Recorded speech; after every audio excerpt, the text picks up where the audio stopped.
Israeli settlements in the West Bank have long been a source of disagreement, domestically and worldwide. Critics claim they steal Palestinian land, encourage ethnic tensions, and undermine international law. Their residents claim the land is rightfully theirs. The dispute continues and is a major point of concern affecting the ongoing peace talks.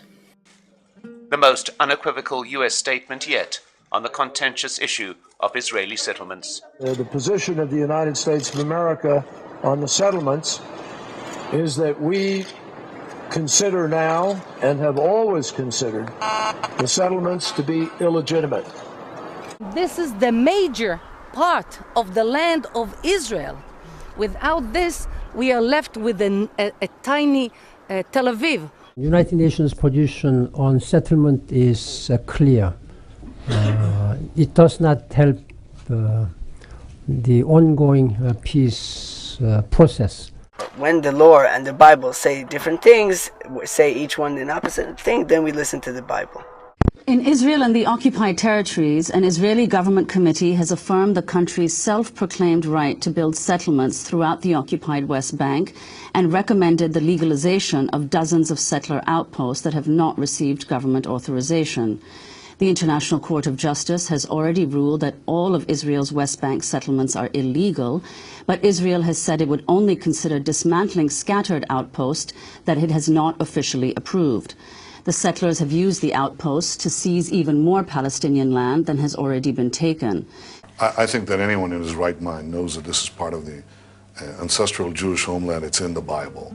Israel continues to build settlements and provides excellent subsidies and benefits to encourage relocation.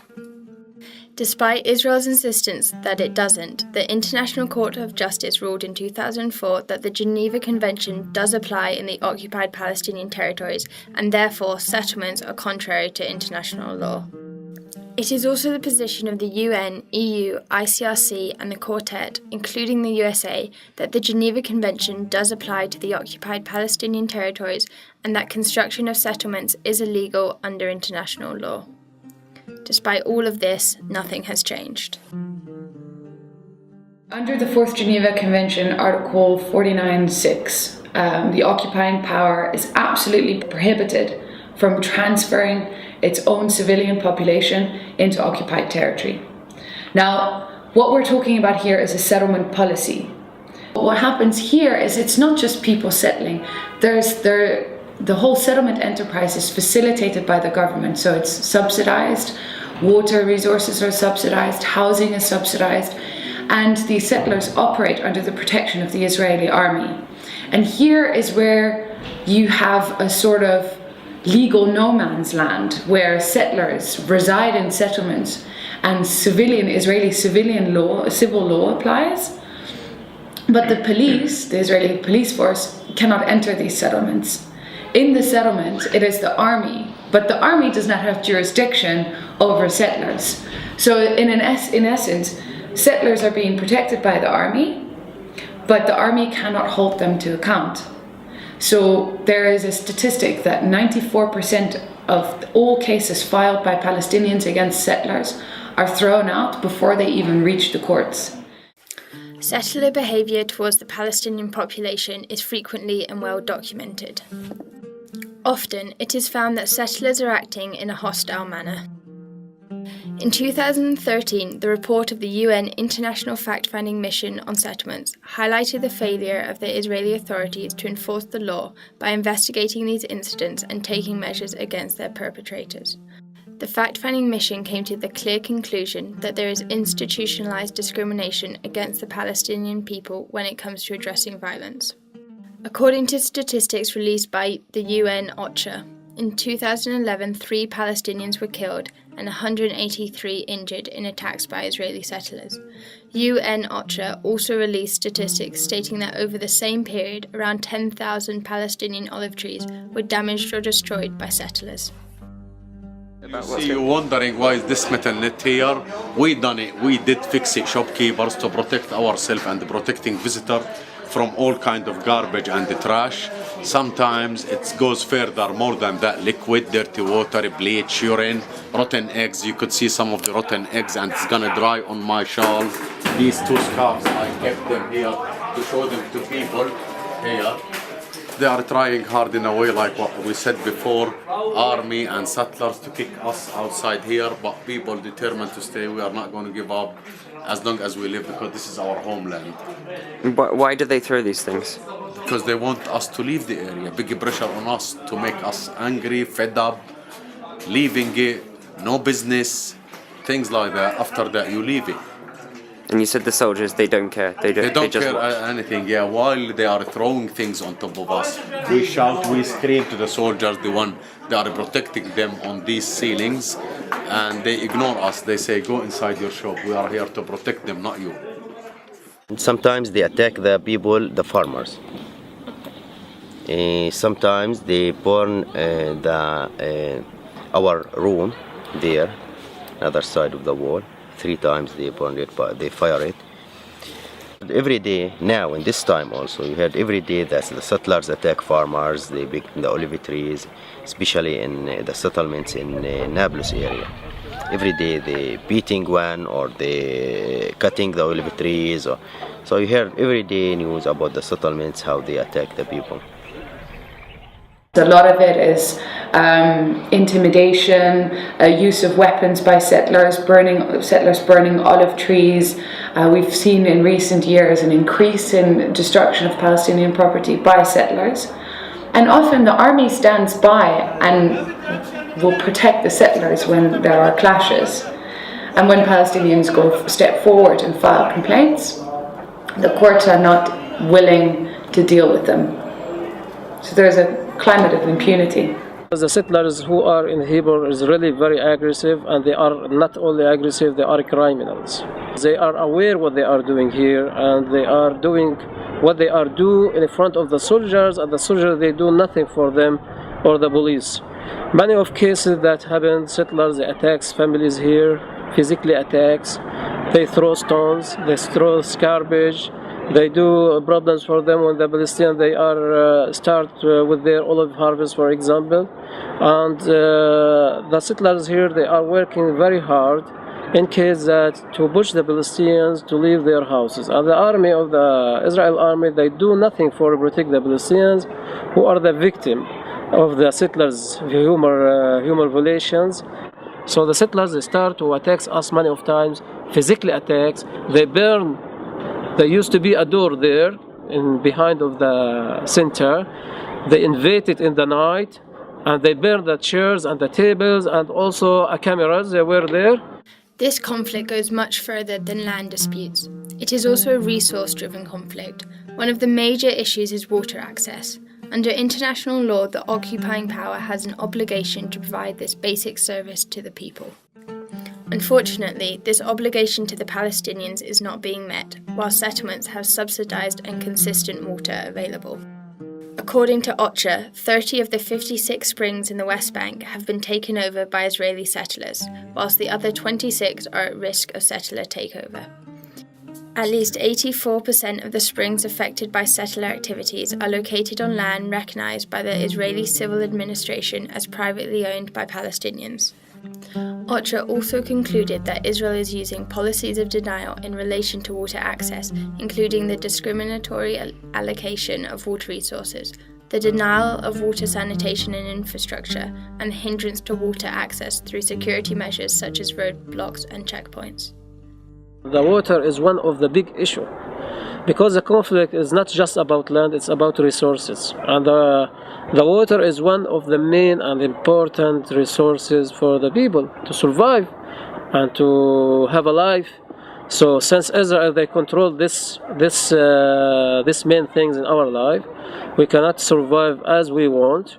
In the settlement, it's different. They have the water 24 hours a day. Everything is green there. You know, the villages in West Bank, most of them without water to drink, but the settlement with the swimming pools.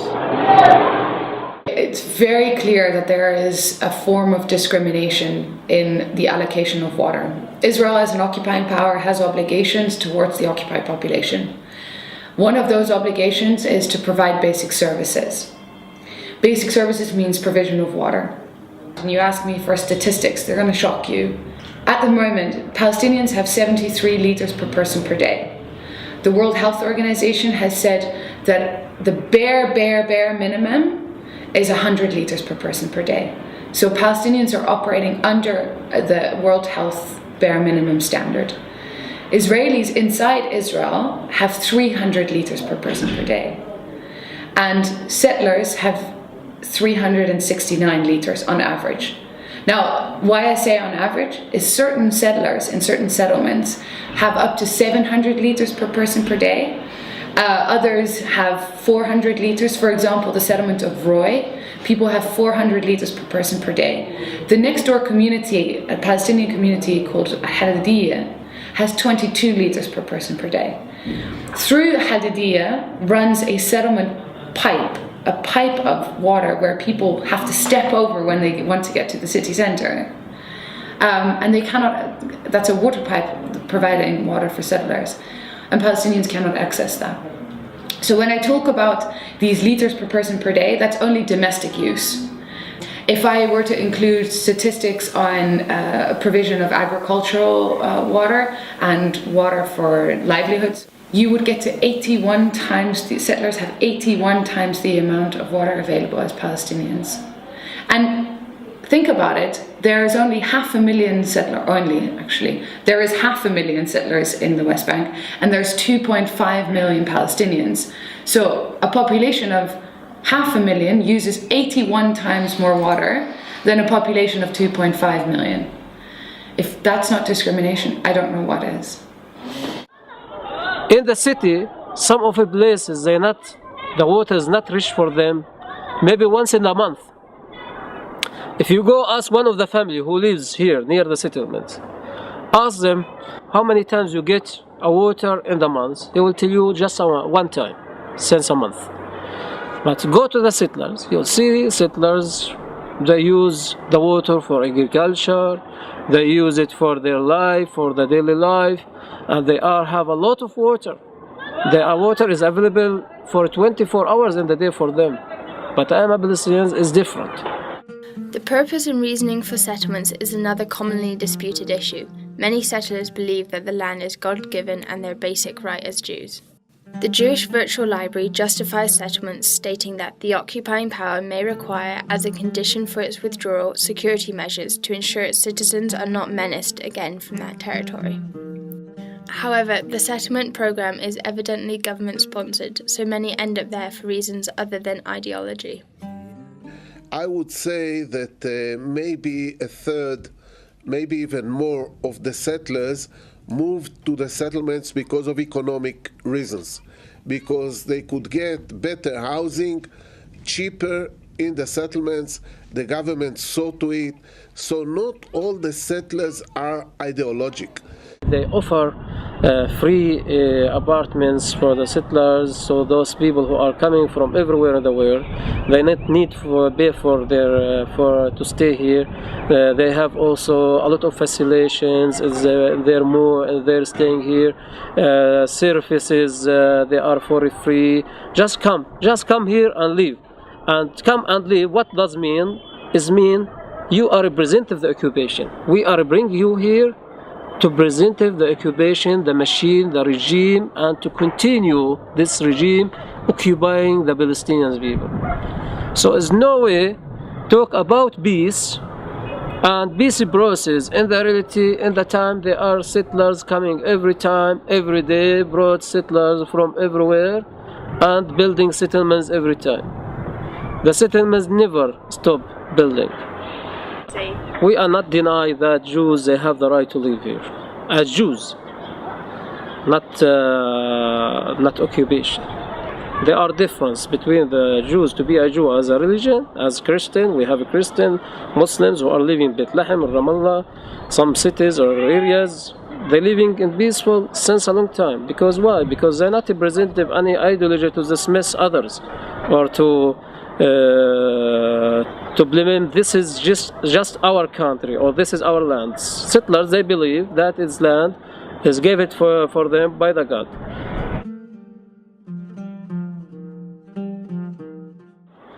It's a big obstacle. No peace exists with settlements. It's very obvious. There's no any peace will be exist with continuous settlements. This will be happened only if their international community really they are intervene and they are banish Israel, tell Israel they listen for the sounds of the peace and to listen for the and to respect the international law. Israel they still implement as a country above the international law. When the international committee they are deal with Israel as a country who are under the law, Israel will be thinking so much about any actions against the Palestinians. Since they support Israel to exist, and we are the side which is suffering from this Israel, so they have to intervene now and push Israel and to pressure Israel to apply and to respect the international law, because this is an obligation. It's not like just we wish from them or not a gift from the international law. It's an responsibility for them. It's an obligation for them since they are support Israel to exist. So it's our turn to exist. It's our turn to our story and our state to exist and our identity to exist in the world. We not deserve for the miracle. We just need our freedom, and Israel apply the international law. If Netanyahu wants to reach peace with the Palestinians, the first thing he personally has to say is let's stop settling, because the more settlements we have, the more difficult it is to reach an agreement. So first, he should be the one stopping it. They negotiated for 18 years when there was plenty of settlement construction. They didn't make it a precondition. And the fact that a few hundred houses are built on less than 1% of the land in dispute is not a big issue. It's disputed land, yeah. We have a historical connection there. Sometimes they use these games when they are remove some settlements which is they consider it's illegal settlements according to Israel law. Some. And they use it as a game to show the international community, look, we are really serious to do peace and to achieve peace with the Palestinians. And we just want to prove for you, look what we are doing. We are remove some settlements, this is in the reality just propaganda. It's just public relations.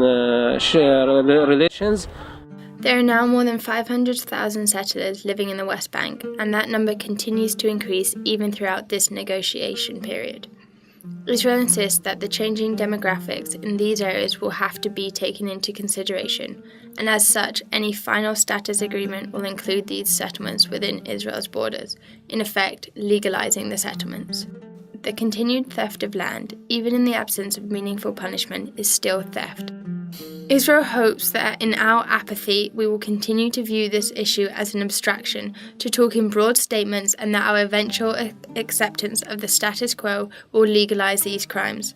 They hope we will not realize the damage their policies have on communities or see beyond their security concerns when questioning their continued denial of basic human rights to Palestinians. Public and international pressure against settlements is, however, slowly rising. The question Palestinians are asking is, will it all be too little, too late?